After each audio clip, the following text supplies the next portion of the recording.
Bravo. Quand je vois certaines femmes tomber sur les hommes qui les maltraitent et raconter que, wow, parce que c'est un bad boy. Les bad boys font leur bad boy dehors. Mais à la maison, c'est les meilleurs maris. Attentionnés. À la maison, c'est les petits chats. Vous étiez assis ou assise, parce que les femmes, sur le mur de la dame, la traitant d'infertile et tout.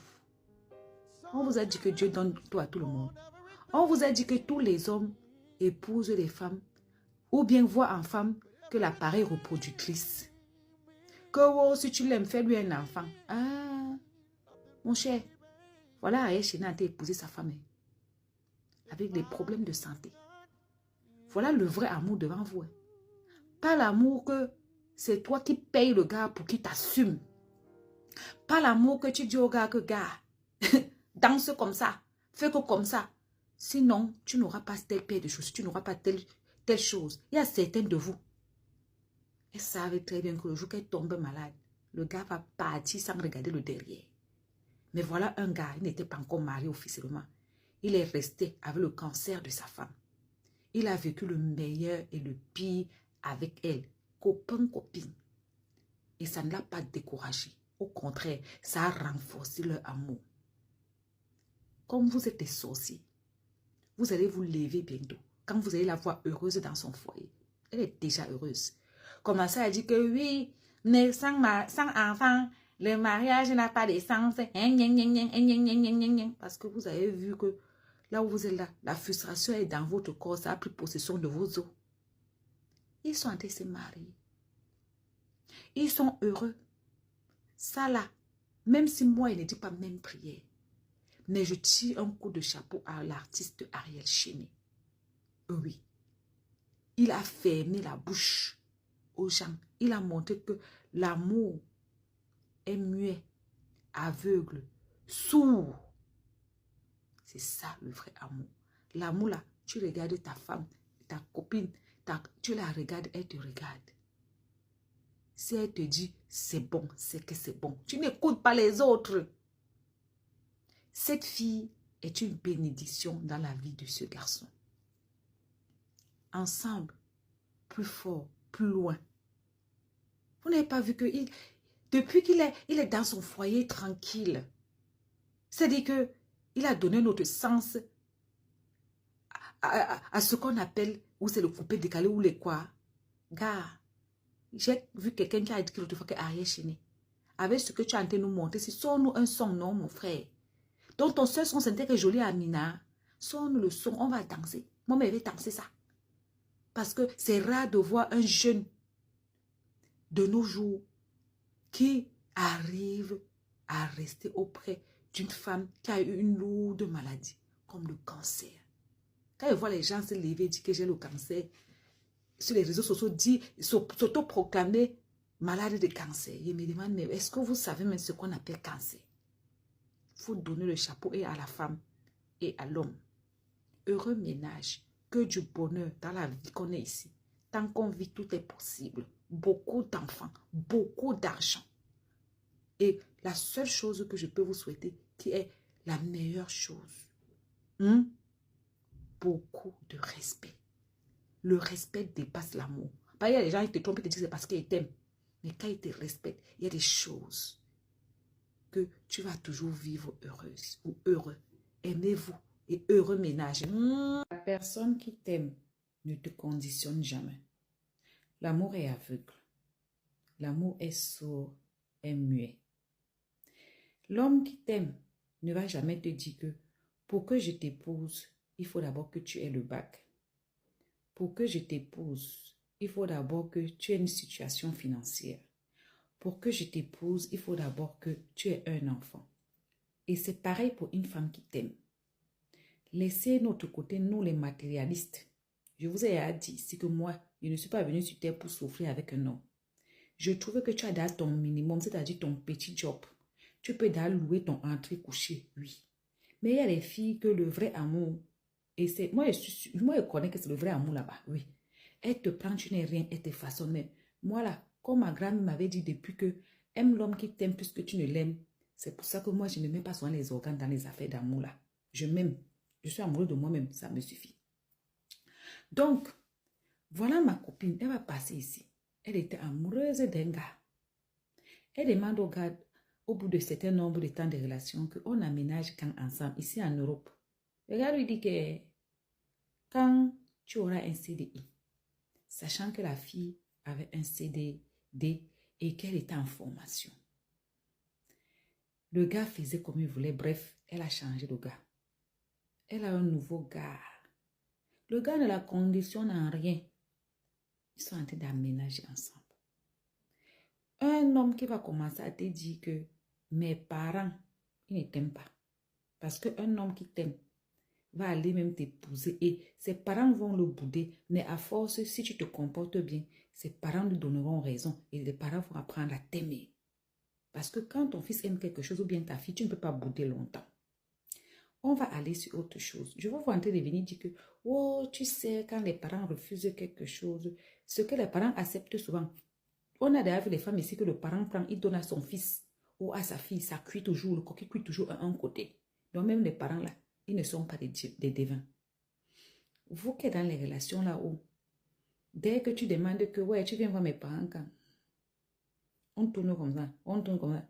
Ma chérie, on ne t'aime pas. On dit non, c'est toi qu'on n'aime pas. Sinon, le gars là, s'il trouve son goût, il va l'épouser vite fait. La preuve, ma copine s'est séparée du monsieur qui avait dit que quand tu auras un CDI. Le gars revient 3 mois plus tard, lui dit que, alors qu'il lui avait dit que si tu tombes enceinte, tu vas avorter, je ne suis pas encore prêt pour l'enfant. Mais il est parti devant, il a rencontré son goût. Il a accepté la grossesse de son goût.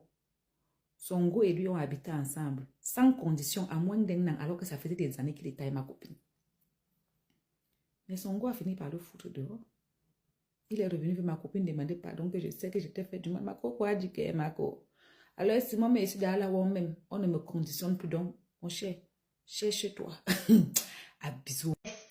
Si c'était quelqu'un d'autre comme ça là, pas les filles d'aujourd'hui, hein? Je me souviens ici, je partais où c'est où? J'avais fait mes nattes au mariage de mon fils. Les gens m'ont demandé que, hey, tu ne pourrais pas mettre la perruque pour aller où? Il y a certaines femmes, quand elles veulent se sentir, c'est avec les cheveux des autres.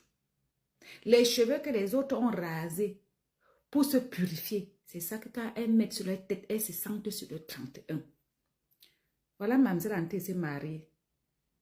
Ex-mademoiselle, devenue madame. Ante se marie. Dans son bio. La fille a les gènes métissés, non? Elle pouvait bien coller sa perruque. Elle pouvait même mettre la perruque sans col. Mettre toutes ces histoires de fausses machines, tout là. L'homme qui t'aime, t'aime. Il n'aime pas ton physique, il aime ton âme. L'amour n'est pas physique. Vous qui aimez parce qu'il est beau gosse, parce qu'il a un joli sourire, parce qu'il est arqué, parce qu'il est grand de taille, ma chérie, demain l'accident arrive. Il perd son pied arqué, le voilà sur le fauteuil roulant. L'accident arrive. Elle perd ses jolis yeux, là voilà, borne ou aveugle. L'accident arrive. Vous déposez au carrefour, vous partez, mais quand tu aimes l'âme de quelqu'un, parce que le mariage, elle n'est pas physique. Non, le mariage, c'est 2 âmes qui s'aiment, qui se trouvent et qui décident de cheminer ensemble. Ce n'est pas 2 physiques. C'est pour ça que tu perds tes cheveux pendant la chimio, qu'il perde ses cheveux pendant la chimio, que quoi que se passe, que tu accouches, tu es les vergetures, que tu accouches, tu es 100 kilos, que tu accouches, tu es le ventre. La personne qui va t'aimer va toujours t'aimer. Si un homme ou bien une femme commence à te faire le genre de choses, avant tu étais mieux, avant tu avais le ventre plat, avant tu avais 10 kilos, avant tu avais ci, avant tu avais ça, ce n'est plus l'amour. Parce que la personne, même avant de te dire ça, c'est que ça va te blesser, ça va te frustrer. L'intérêt de venir te dire ça, c'est quoi? Et même si elle doit te faire une petite reproche, ça ne sera pas comme ça en fait. Parce que quand on aime même quelqu'un, il y a des choses qu'on apprend quand tu aimes l'âme de quelqu'un et non son physique. Je vois souvent certaines femmes complexées. Elles accouchent à la maternité. Le mari ne peut pas entrer voir l'enfant tant que Elle ne s'est pas pomponnée, elle n'a pas mis la perruque. La voilà couchée là-bas. Et puis maintenant, elle dit oui. Le monsieur veut même assister à l'accouchement. Elle dit non. Oui, oui. Parce qu'il y a certains hommes ici là. Eux, ils marchent même jusqu'à certains hommes. Interdiction d'entrer dans la salle où la femme accouche. Parce que quoi? Parce qu'elle n'assume pas. Parce qu'elle a peur d'être rejetée par le physique.